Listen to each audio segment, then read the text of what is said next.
Hello, ladies and gents. This is Mike Headley on the Headley Group Real Estate Show. This is a podcast designed for real estate professionals who's thinking about getting a career in real estate or who's already been in the business. We'll learn some great tips and tricks from the professionals and the veterans. Continue to tune in. Hey, ladies and gents, how are we all doing? This is Mike Headley. We are back with another great episode on the Headley Group Real Estate Show. We talk real estate, but we talk about other things that's indirectly and directly related to real estate that can help professionals out. But if you're in the real estate business, you're a business person. So if you're a business person, entrepreneur, this show right here will speak to you because you practice it all the time. Let me tell you something. We have a gentleman on our airwaves now, as well as our viewership, who speaking to us from a place of government contracting. When I say this brother has taken things to a higher height and really highlighting how we can get into business, particularly people of color, I commend him for that. I'm a student of his as well, and I had to get him on the show. He's highlighted as Mr. J. White, first name, last name. The name of the business is the Federal Code. Let's give a round of applause. How you doing, sir? My man, thank you for having me, man. Appreciate it. Long time coming. We've been trying to get to do this a long time coming. Exactly. Long time coming. One thing about our show is that we keep it real, man, and I think authenticity always wins. I seen this brother on Clubhouse, and I reached out to him. We had a conversation, and I became part of his program. Have I won anything yet? Have I got anything yet? Based off of my efforts, have not. But this brother comes with a dose of knowledge, information, and he's willing to share. He's willing to share for our viewership. So let's dive into it, brother. Let's jump right into it. I like the fact that you say you keep it real on your show. There's no place for me to be but to places that create real, authentic messages, and I'm all about it. All about it. And the thing I just want to highlight so much is that I think, particularly with us, we try to hold the information, but you're so forthcoming with it. You're saying, hey, here we go. I mean, I've experienced it. I've been through the trials and tribulations, so I'm gonna make it easier for you guys. How'd you get in the government contracting space? Great question, man. I was working at the gas station, and one of my good friends, and I was at the gas station, trying to make ends meet. Okay. And, doing things I shouldn't do. I was giving away free gas for extra buck. Okay. So one of my friends came up there to get free gas, but he said, hey, listen, man, I'm getting ready to do federal government contracting with trucking. And I didn't have a clue what he was talking about. I was like, what is federal government contracting? How do you do, what is that? What's a contract? I had no clue. Well, the next day, my friend went to jail. He went to prison the very next day. So I didn't even get an opportunity to tap into the information that he was going to give me. But he planted that seed, and that's how I got started. So I just took it over from there.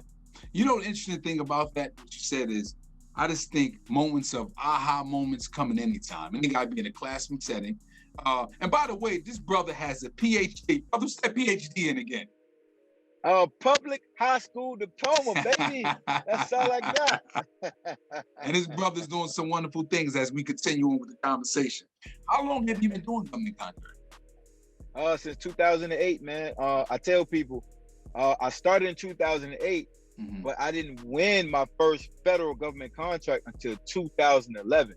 It took me 3 years of learning. So when you talk about hardships, when you talk about self-doubt, when you talk about, I'm just going to quit and turn around and do something different, I experienced all of that in those 3 years, but I kept pushing one foot in front of the other. And when I won my first contract, finally, it was over. It was over after that. But it took me 3 years to win that first one. Started in 2008. Let's talk about that mindset, that patience, that damn, is this really for me or am I doing something wrong? How was you able to wait for 3 years? So it wasn't a waiting game for me. Okay. For me, it was each proposal that I submitted that I didn't win, I started noticing that I'm really understanding the process. I'm really getting close to something. I didn't know I was getting close to winning, but my knowledge was growing. So, everybody says this nowadays. Now it's a little cliche, right? It's no losses, it's lessons learned. But that was true back in 2008. I was really learning. I thought I was losing, but I was learning. But that's one of the things that kept me going. I was like, man, I know I'm getting close. Correct. Because now the information is becoming like, it's slowing down now. You know, in sports, people say, I know he's getting the game because the game is slowing down for him or her. It was happening for me. Everything was moving a little slower, and I was grasping it that much quicker. So that's what made me kept going. You know, obviously, the money, the possibilities of the money, that always kept me motivated and going too. But I don't like to be motivated. Motivation goes up and down, right? I like to be driven. And I feel like I was driven to get to that point, and I just didn't stop. So, if you mind us asking, again, I know it's the past. I know you're a transparent brother. Because, you know, a lot of times, particularly with us, we like, you know, people say it, we want to hear it, and then we like, okay, I can do it. What was that first contract like? And how long did you have it for? Man, great question. So that first contract, let me say this. I got into federal government contracting to be a real estate mogul. I was like, I'm gonna kill him. I'm gonna jump in here. I'm gonna do real estate. Can't nobody stop me. It didn't even happen that way. It happened totally left. My first contract that I won in 2011 was to clean grease traps. I still don't even know what they do, what equipment they use, but that first contract gave me $125 per month. Now, some people might be like, man, that's nothing. But that was the best $125 that I've never worked for in my life. I don't need nobody to miss that. I'm not doing the work for that $125. And I had that for 6 years. I had my first contract for 6 years. Now, from that 125, my profit continued to go up. But 2 months after I won that first one, I won my second contract, and that was giving me $7,000 a month. My second contract was giving me $7,000 per month. So first one, 125, second one, 7,000. And like I said, after I won the first one, it was over because I started to document my process. I started to understand what I was doing correctly and the things that I need to continue to do, and I started to document. So that $7,000 a month contract, was that 3, 5 years, 1 year? How long was that contract? That was 2 years. That was 2 years. 2 years contract. Yep, that was 2 years. Yes, sir. You know, you spoke something that I think our viewers would love to hear. You spoke on real estate, right? And you said I was going to be in this game as a real estate mogul, right? And I think life happens that way. We want to go this way, we end up going that way. Talk to our real estate professionals. How is this industry different from what any real estate professional is doing right now? Oh man, first things first. You don't have to have any license to lease federal space to the government. I have none. I don't have a commercial license. I don't have a residential real estate license. I don't have any of that stuff. That's the first thing. The second thing is this, right? You will always have a client that you don't have to market to, that you don't have to market your services, or you don't have to, market your abilities to close deals, because the federal government is always looking for anybody, any company anyway, that's registered in their database to find them space. That's the first thing. The crate. So you're gonna have an unlimited amount of or a client that has an unlimited amount of money that's always looking for space to lease. That's the second thing. So those two things are major when you are a real estate professional, because the things that most real estate agents do day in, day out, they hustle, they market themselves, they go out, they get this license, they go out here and try to be a broker now. You don't have to do any of those things. All you got to do is understand the process, understand your customer, who is the federal government, and you're ready to rock and roll. So again, I don't want to speak for me. I want to make sure I'm understanding you correctly. Are you saying I'm connecting a buyer and a seller together, and I'm the middle person? Same thing you're doing now. Is that essentially the same thing? Oh, I love it. No. Yes, sir. You got on track. Because here's a small little nuance. So my buyer or my leasee is the federal government. My seller or the leaser is the commercial owner who owns the commercial space. Guess who connects the boat? Guess who the bridge? You, me. Our companies are the bridge to both of those. And those contracts are no less than 10 years guaranteed with 2 option years. No less. No less. No less. I want to share this here, so the website, well, not share, I want to ask you, what is the longest that you've seen, at least not saying you, or if you care to share that, what's the longest the lease has been in the government contracting space? The longest I've seen in my experience is 25 years. 22 guaranteed, 3 option years. And one company had that. 100% one company had that. Wow. Yes, sir. Yes, wow. sir. That's so now let's segue into this here. Do you have to have, again, because there's so many different vendors and company out there saying you have to have a certain amount of certification, you know, an 8A, a hub zone, you have to be minority status or not. Like talk to us about these certifications that you must have or you don't need to have. Yeah, so the certifications that you must have, and I need everybody to pay attention. The certifications that you must have are no certifications. Say that again, brother. Say that again. Say it again. The certifications that you must have are no certifications.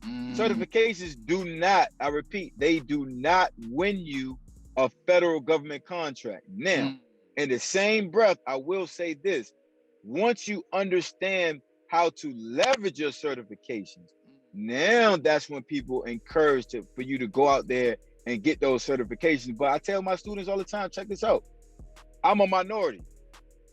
If it's a woman, you're a woman-owned minority-owned business, whether you have the certification or not, right? The certification doesn't matter. It doesn't change your socioeconomic status. You're still a minority. You're still a woman. You're still a man. So when you go out here and you're talking to these subcontractors and you're talking to these owners of these commercial spaces, whether you have, listen to me closely, whether you have the certification from the government or not, the saying is still true.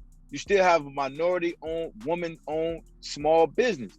That doesn't change. It's just a play on words. And a lot of people get confused that they think that they can't tell a company that they're a minority because they don't have the certification. Well, aren't you still a minority? I'm lost, right? So you can tell a company that you're a minority-owned business because you are when you're talking to the subcontractor. And I went over that last night on my group Zoom call too. So in which I'm definitely gonna chime in on that. Yes, sir. Okay. So now let's talk to a person that says, I'm registered. I'm registered in the website called SAMS. And I have my NAICS codes. I want to make sure I'm pronouncing correctly. Do I need to take my codes, my NAICS codes, and have it specifically designed for what industry I need to be in or not? So when you operate in the space how I operate now, I tell people this all the time. There are a lot of ways to obtain a federal government contract. I will never tell anybody I have the best way. I just have an effective way because I'm not doing the work, right? I don't want to do the work. Got you. So your NAICS code don't matter to us in the space that we're operating in because we're operating in so many different lanes simultaneously. And the NAICS codes typically put your company into a box. Well, we're not putting ourselves in a box. We're not saying we're only going to go after one particular type of contract because we're going after several different types of contracts at the same time. And we're adding our NAICS codes as we go along. So NAICS codes don't matter to us in the space that we're operating federal government contracting in. I'm glad you really cleared that up because, you know, we've heard, like I said, different vendors say, yeah, you need it. But you said you don't have, there's no one particular way to go about doing it, but the way you do it, your success, you didn't put yourself in a box. Yes, sir. Because if you put yourself in a box, you leave your money on the table. I like that. We're going to highlight that part in our show. Yes, sir. Do you have to have a lot of connections? Do you have to know somebody that knows somebody that knows somebody? Or is it, hey, I mean, like, how does that work? Yeah, so one of the skill sets that I teach my students is understanding how to network. Now, remember, I started in 2008 with no money, no resources. Typically, when you have no money, you don't have any resources either. That kind of go hand in hand. Correct. So I had neither. So you had to start from the ground up to build and network to have resources, to have people that I can say, hey, or I'm sorry, the other way around, have the government call me and say, hey, we want you to do this particular contract. Well, that doesn't happen if I don't effectively know how to start a network. Right? I don't have to go out there and already have a network I can go out there and start a network. And that's what I teach my students how to do, because that's how I did it. Hey guys, thank you for watching our show. We're going to interrupt you real quickly. We are in the business of referrals. If you know someone looking to buy or sell, residential or commercial, here in the North Carolina area, refer us. We really appreciate that. Hey gang, thanks a lot for watching this great episode with Mr. Jason White, who's giving us some great insight on government contracting. Check this out. We got a great offer for you. If you like and subscribe on YouTube or this platform you're watching this on, we'll give you a great discount code for his program. Please, and I highly recommend, I'm a member of the program. I got some great insight from it, and I suggest you do the same thing. Continue watching the episode. So I see that, what is the websites? The websites for people to, and we're going to get to your stuff, but if they want to look at contracts, register, what are them websites? So to register your company into the database to be approved to do federal government contracting bidding, you want to go to sam.gov, sam.gov. That's the first thing. That's your first step. Now, when you're looking for contracting opportunities to bid on, you want to go to beta, beta.sam.gov, beta.sam.gov. Now, there are a lot of fancy websites out there now that take their information off of beta.sam.gov and they make it kind of quote unquote their own style or user friendly, that they say. But everything comes from beta.sam.gov, so you might as well understand how to utilize and navigate where they're getting their information from anyway, and go direct to the source. So what about if someone says, I'm registered in SAMS, and I've been to the beta website. I'm getting all these solicitations from these different websites saying that they can help me win government contracts. What I need to do with that? Yep. Ignore them. Ignore them. At the end of the day, here's what's gonna happen. Once you tap into that information, or say I'm interested, they're coming with a fee. They're coming with a fee on the back end. Okay, great. We can help you grow your business to $1 million contracting business, but you got to pay us $5,000 a month, or $5,000 up front and $1,000 a month. Because I tried it. I didn't pay the money, but I would show like, okay, if they can help me find these contracts, then why not? Right? I don't want to do that either. But I had to, learn the hard way. I was like, you know what? I don't have $5,000. I definitely don't have $1,000 a month to give it to anybody, right? So I figured out how to navigate through the website. So if you're getting those emails, which you will get once you register through the sam.gov database, you will get all kind of emails. If it doesn't have a .gov at the end, and also if you read at the bottom, you'll see where it says unsubscribe. That's how you know it's a business trying to reach out to you to sell you their service. So two key points there. If it doesn't have a .gov, it says unsubscribe, run.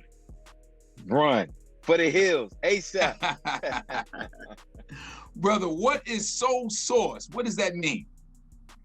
Sole source is, okay, great question, man. Sole source is what I was actually going to talk about, how I built my network. I built my network and I built my company. So the federal government reaches out to me and says, hey, we only want your company to produce this product or to provide this service. We only want your company to do it. And because we only want your company to do it, what's the price? How much you gonna charge? That's it in layman's terms. They will call you after you get to a certain point. Now here's how you start to get sole source. You gotta show past performance. You gotta show that you are winning contracts. That's what I tell my students. Win your contract, that's the best type of past performance out there. Once you start winning contracts, they will say, okay, this company is reputable in all these different areas. I want to reach out to them now. If we were on my Zoom call, brother, I would show you an email that I just got an hour ago where they're sole sourcing me to do another contract in New Jersey. Oh, wow. I'm gonna save it for next Wednesday. Let's get round applause on that right there. So now, in order to be sole source, past performance, but do the certifications help in any kind of way, or it doesn't matter? Yeah. So in certain instances, the certifications, they will help you. Okay. When you for sole sourcing, they will help you, because everybody knows this. The federal government is mandated to give a certain amount of dollars and contracts to socioeconomic disadvantaged groups, right? Everybody knows that. So if you have a certification, or you have a set aside, and then they want a sole source, well, they're going to look for those certifications and those sole sources. I'm sorry, and those set asides first to reach out to for sole source. Now, when those certifications and those sole source can't be fulfilled, they call companies like mine.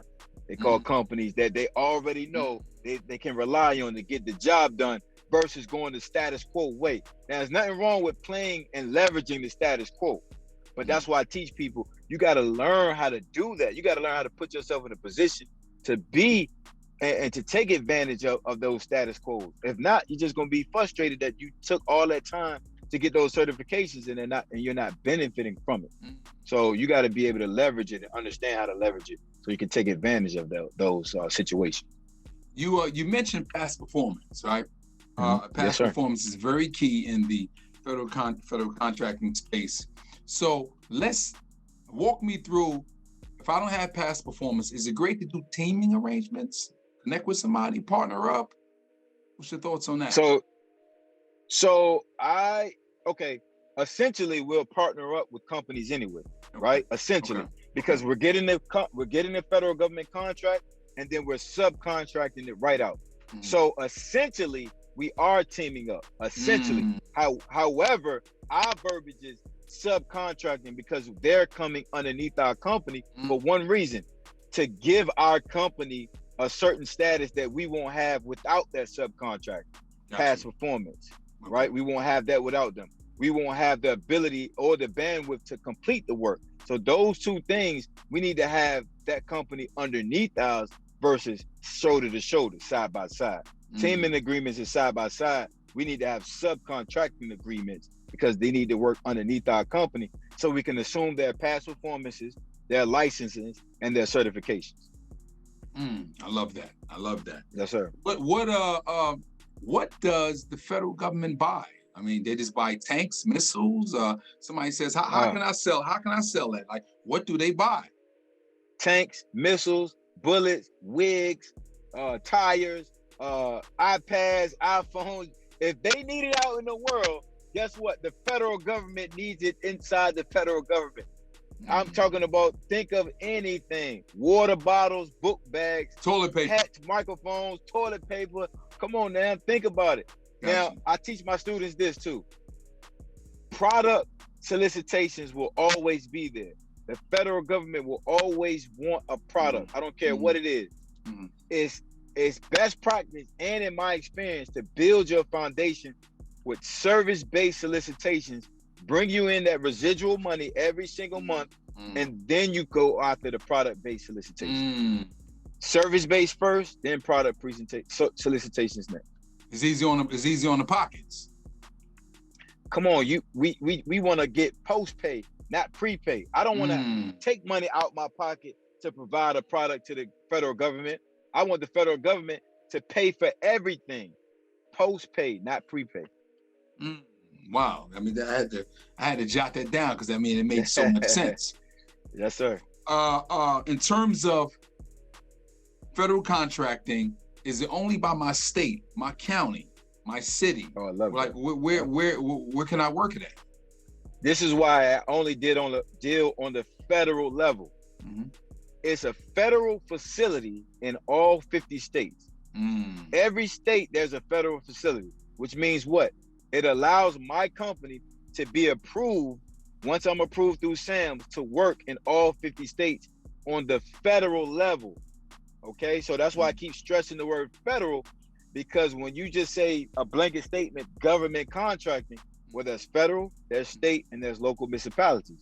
I only deal on the federal level because once I'm in, there's no other registrations. There are no other mandatory certifications that I have to get on the federal level. Once my company is approved, I'm rocking and rolling everywhere. And in my case, I live in Maryland. I only have 3 contracts in Maryland. That's all I have in my state, 3. All my other contracts, which is 37 more, are everywhere else outside of Maryland. Brother, I can't let you skip over that. I can't let you skip over that, man. I had to bring that back. We'll let back in. Brother, how many contracts do you have? Currently today, my company has 40. And out of 40, 30 of those contracts are 4 years and better. Listen, let's give a round of applause to this brother. Literally enlighten us with 40-something contracts. He says that he got the consistent residual income coming in. So, brother, you ain't worrying about I'm gonna take care of this. That money's coming in, hitting your account.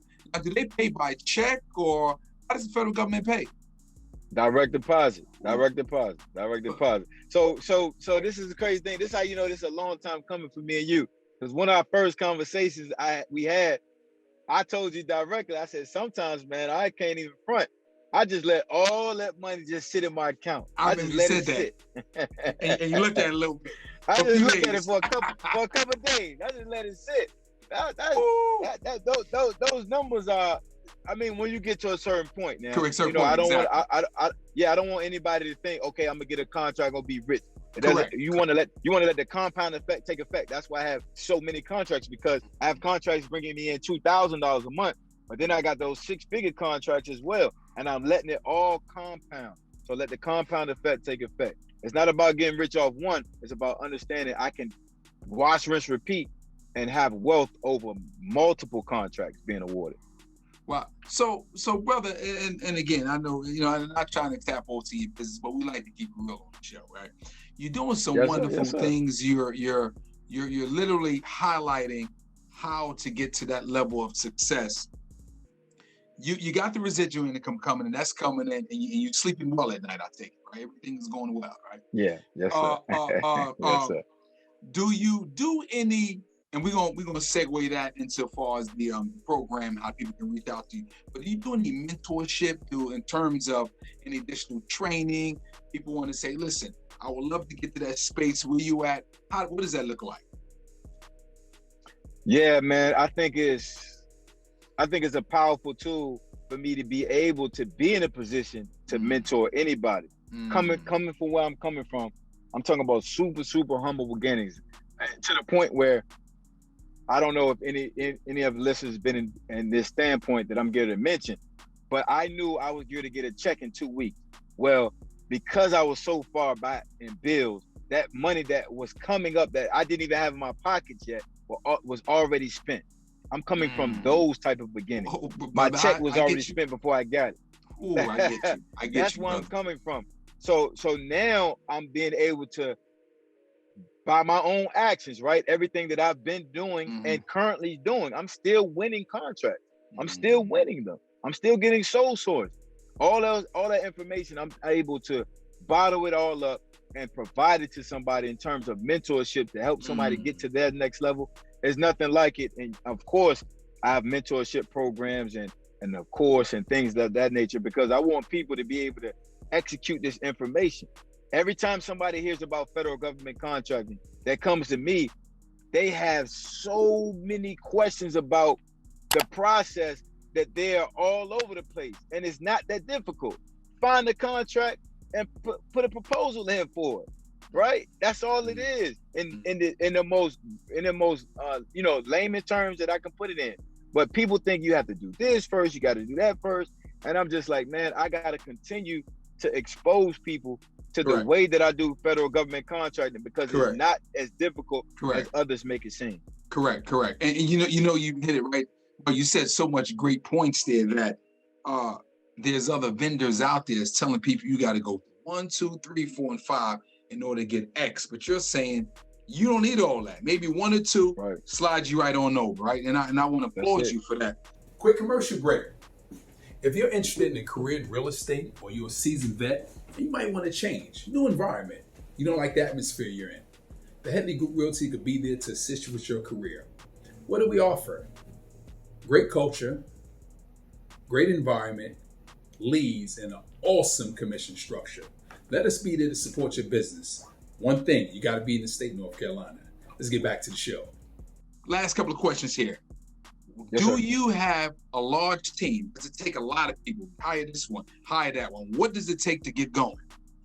Oh man, so up until I was at around 30, 31 contracts, it was just me. It was just me. Okay. Now, once I got past that 35 mark, I was like, all right, I need a team. Correct. Okay. It's getting a little hectic for you, boy. Right Okay. now. Okay. Getting a little bit too much, yeah. But that's just letting you know how far you can go without bringing someone else on to delegate for you if you don't have the bandwidth. Now, I didn't even realize probably around 15 contracts I could have started bringing people on, but I was so engulfed into it. I was like, I got it. I had my system. I was rolling. You know, unbeknownst to me, I should have had, brought a team on around about, 20, 25 contracts, but I didn't do it until that after I got to around 35. But, and even right now, my team is small. It's only 7. It's only 7. 7. That's Okay. it. Okay. It's only 7. 7 people on the team. Sir. Got you. And that's literally running all of the contracts. They got 100% of the whole policy. They're running everything. Only time I get on the phone is if there's an issue with the subcontractor or if there's an issue with our payments, right? Meaning one of my individuals on my team, put something in wrong and I got to go in there and fix it. That's the only time I show up. Yep. You know something, brother, let me tell you something. You are definitely a dose and inspiration, like I said, because I myself I'm quite sure the viewers is going to eat this up. They're going to play it back and again. And they will reach out to you. Now, I always ask every guest, is there a question that you wish I should have asked you now you want to answer? Wow, is there a question? Okay. Oh man. Wow, that's a real good one right there. I think the question is this: what would I tell myself back in 2008, 2009 that I know now? I think that's a phenomenal question, man. Do I answer it too? Do I answer it? Yeah, you got to answer that, brother. What you gonna tell you? What you gonna ask? What you gonna tell yourself? I would tell Jay White first name, last name back in 2008. Stay patient. Stay patient. Stay patient. I would harp on that. I mean, I'm talking about, man, I would get so frustrated that I actually took a whole year off. And I don't say this a lot, but I did. I took a whole year off from not doing anything federal government contractor related because I lost patience. I lost patience with myself. I lost patience with the process. The only reason, the reason why I snapped back into it, well, I told you, I found out about federal government contracting because of my homeboy, and he went to prison the next day. Well, the year I took off, he got out of prison. He came home. Okay. And he asked me, he said, "What you doing with yourself, man? Like, what you got going on?" I said, "Oh man, I started to do the government contracting, but I gave it up." And he was like, "Why?" Like, he basically put the battery right back in my back, and I got back going. So, and of course, man, that guy today, man, that's my closest friend. Does he work with you? Obviously, no, he got his own contracts. Okay. I think he's around 15, 16, somewhere like that. Got his own government contract. I put him on. I had listen. You had to. He got the sauce. He got the juice. He got everything. Okay. He don't have to ask me for anything because I gave it to him. Because it wasn't for him putting the idea in my head, I wouldn't be where I am today. So that's what we are. This is a question I just thought about here. What do you say to somebody who says, "Well, it's it may not be enough contracts. It's too crowded. It may not be enough." All right. What do you say to that? To that exact person, I'd say, go to beta.sam.gov, click on contract opportunity, and then you tell me the number you see. I'm gonna tell you the number right now. It's 96,000 contract opportunities, not a day. Every single day. Not a week, not a month, every single day. Roughly around 96,000 contracting opportunities. So you can't tell me it's not enough for everybody to go around multiple times. So that speaks to some contracts being sole source because nobody bidding on them. Could that possibly be the case? That's always the case. The federal government says not enough people show interest. That's cool. Let's go to Jason White company because we already know he can do it. Or let's go to Mike's company because we know he can do it. That's why they start the sole source, right? Because not enough people show interest, and that's fine with me. I'm here for it. Give me the crumbs. I make a whole cookie. Oh, man. Brother, we ask every guest, give us 2 golden nuggets. You dropped about 30. Give us 2 golden nuggets, whether it's a book, scripture, a quote, anything, hit our viewers with it. Man, hopefully I don't mess this up, but I got this from one of my mentors. And Okay. the quote goes like this: do today what others won't, to have tomorrow what others can't. That lets me know, put in that work right now, right? Put in that work right now for that delayed gratification. So that's all I've been doing, man. I put in that work, so 60, 90, 120 days later, I can eat off of it because the work I put in today. And then one of the next thing is, man, just be patient. Be patient with yourself and be patient with the process. If you don't stop, it's gonna happen. If you stop, it's definitely not gonna happen. But be patient with yourself and be patient with the process. Simple as that is, that packs so much punch in terms of you got to get it going. You got to put forth the work. Yes, sir. The website, even though we're going to highlight it, but I want you to hear the words come out your mouth. And as far as the course to access, what is that? Absolutely. So the website is thefederalcode.com. Thefederalcode.com. And you can go there, you can check out the course, you can check out all the other services that I have as well. You can email me. I respond back to everything. My Instagram is @IamJasonWhite_, and I'm super responsive. I'm not like most people. I'm not Hollywood, right? You reach out to me to have a phone call. I'm not charging you for that. I'm not asking you to get on my calendar. I probably end up calling you right then and there because I got 5 minutes. I got 10 minutes. Hey, what you want to talk about? Let's get it in. Like, that's who I am, because money loves speed, business loves speed, and that's how I operate. Well, I definitely want to back that with the brother, because I reached out to him, quick response. And one thing, there is not an upsell. In other words, you get in the course and you get to a certain point and you got to pay some more money. He's not doing none of that. So I definitely support the brother now. And I have no hand in that. Let me put that disclaimer. My brother's not giving me no money. Because if he was phony, he wouldn't be on the show. But the brother's the real deal. He's the real deal. And I take my hat off to you. Appreciate you. Jason White, J White, first name, last name, with the Federal Code. I want to take my hat up to you, brother, for being on the show. You are an alumni to the show. We definitely want to have you on again, and we appreciate that. And we see you all next time on the Headley Group Real Estate Show.